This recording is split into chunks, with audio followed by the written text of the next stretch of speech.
Hello friends नमस्कार मु हरीश आपन को स्वागत करुछि Harish Odia TV YouTube channel रो आउ एक नवा वीडियो को।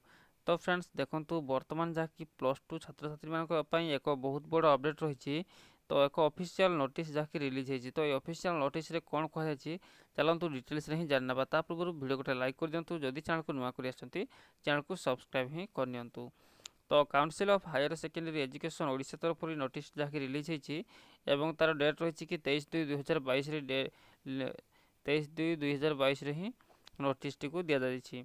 एवं तार फ्रॉम रही कि from the controller of examination CHSE Odisha Bhubaneswar. तो friends examination plus two examination को जो कंट्रोलर जहाँकि एग्जाम को कंट्रोल करती तरफ चिठी जहाँ रिलीज होती तार सब्जेक्ट रही कि sponsorship name of teaching staff for deployment as a member of a central zonal flying squad for the ensuing annual HS examination 2022।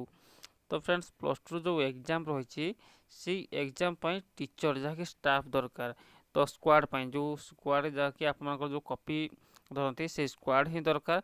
तो से जहाँकि मेंशन कर ना पाई।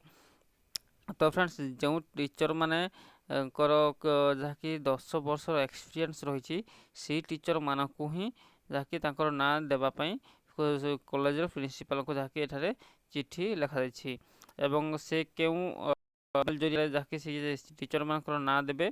तो ये जो 1 2 3 4 जहाँकि लास्ट शेष ही रही ये चारोटी जो इमेल आईडी रही है इमेल आईडी जरिया ही से ना पठेबे। तो फ्रेंड्स से जहाँ कि जना पड़ी कि आप ऑफलाइन मोड रे ही एग्जाम हम एवं आपण स्क्वाड जहाँकि कॉपी धरने स्क्वाड सरकार प्रस्तुत ही कर सारे।